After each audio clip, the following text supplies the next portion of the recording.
Inilah sosok Bribka Revo Sitorus tengah viral diusir oleh Kapolsek Torgamba, AKP Luhut Bapit Sihombing ke Gara Lato-Lato. Peristiwa itu bermula ketika terjadi perselisihan sesama polisi dari Polsek Torgamba, Labuhan Batu Selatan, Sumatera Utara yakni Kapolsek Torgamba dengan anggotanya Bribka Revo hingga berujung pengusiran dari asrama polisi.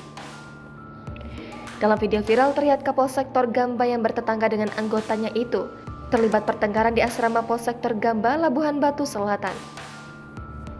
Informasi yang dihimpun, emosi Kapolsek tersebut dipicu karena suara yang disebabkan anak Bribka Revo yang bermain lato-lato. Bribka Revo Sitorus merupakan anggota Polsek Torgamba yang tak lain adalah anak buah Kapolsek Torgamba AKP Luhut Bapit Sihombing. Bribka Revo diusir dari asrama polisi di Labuhan Batu Selatan.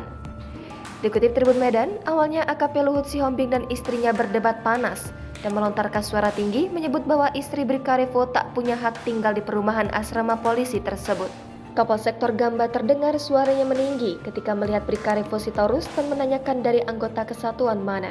AKP Luhut Sihombing membentak Bribka Revo Sitorus apakah sudah membuat permohonan.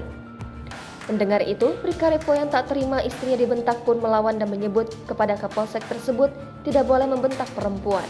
Sang Kapolsek pun naik darah dan berteriak bahwa Bribka Revo Sitorus tidak terpakai. Kapolsek Torgamba marah sembari mengatakan dirinya selama ini diam saat mendengar suara lato-lato dan handphone yang dimainkan anak Bribka Revo Sitorus. Kapolsek Torgamba, AKP Luhut Bapit Sihombing bersama istrinya mengusir anggotanya bernama Bribka Revo Sitorus dari asrama polisi Polsek Torgamba, Labuhan Batu Selatan pada Minggu 12 Maret lalu.